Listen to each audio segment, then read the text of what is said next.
tulad ng droga. Isa rin sa ating advokasya, yung peace and order. Magpapatuloy po yung aking laban sa droga. Magpapatuloy yung laban sa mapanirang ideolohiya ng CPP at PND. Ipagpapatuloy ko po yan sapagkat yan ang advokasya ko kahit noong ako ay wala pa dito sa larangan ng politika nito. Sa akin po ito na yung seminary, ako ang chairman dyan, naglaan ako ng 3 oras bawat araw sa laban kasamang bayan upang ang ating pamayanan ay maliwanagan sa mga deception o panlilang ng komunistang ideolohiya itong napakarami ng namatay sa loob ng 50 taon. Ganon din karami ang namatay, mga 50,000 na ang patay. Wala man lang crime against humanity ang ginawa dyan. Tingnan niyo ang ating Pangulo, 8 years, 43 ang naakusa sa kanya. Crime against humanity na. Yan po ay injustice. Yung walang pagkawalang justisya, asikasuhin po natin yan. Yung freedom of religion,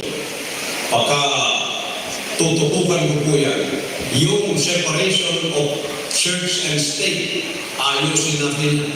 At ang justisya, ibibigay natin dyan sa larangang yan. Sapagkat ako'y, ang aking kongregasyon at ako ay nakatikin na po ng injustice.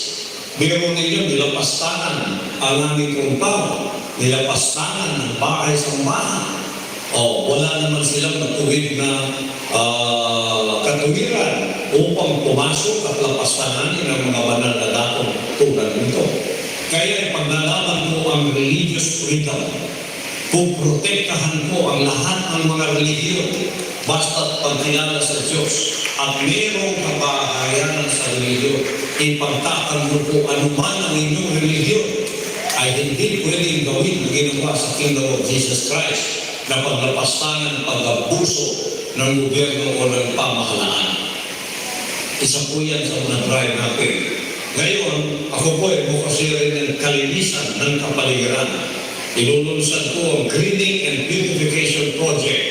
Kabilang ng pagtatanim ng puno, mga bulaklak, pagpapakalat ng mga buto at bulaklak upang mapalakas ang biodiversity.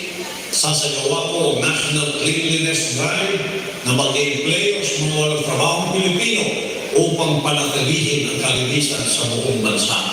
Susunod din natin ang turismo. Ang propose ko na Tourism Connectivity and Enhancement Act upang lumikha ng isang modernong network ng transportasyon kabilang ang sistema ng bullet train at kalsada na nag-uugnay sa mga pangunahing sentro ng turismo. At yan ay i-apply natin sa buong Pilipinas, lalong-lalo na sa napaniwanan na isla ng Mindanao na sinatawag nilang Sub-Saharan Mindanao. Hindi na po maging Sub-Saharan ito sapagkat ito ay magkakaroon ng modernong transportasyon, lalo na mga train systems natin na siya magbibigay ng mobilization sa ating pamayanan at ng kanilang mga produkto. At nakadetalye na po lahat yan. Hindi ko lang pwedeng sabihin lahat nito. Ito lang mga headings at sinasabi ko para sa inyo. Pagkatapos, ang kapakinabangan ng mga OFWs natin. Ilikabo ng OFW Retirement Security Act na magtatatag ng isang mandatory pensyon na may kontribusyon ng gobyerno at ang employer. Isusunod ko rin ang tinatawag na Retirement Savings Program, RSP, kung saan magkakaroon ng tax incentives ang mga OFWs katulad ng tax reductions para sa kanilang kontribusyon at tax benefits on withdrawals. Pagsasabatas ng mandatory pagtalaga ng legal at medical attaches sa bawat konsulado o diplomatikong post upang may kaagapay ng ating mga OFW sa panahon ng kagipitan at pangangailangan medikal o legal. Yan ang aking mga iilan lamang sa mga advokasya ko.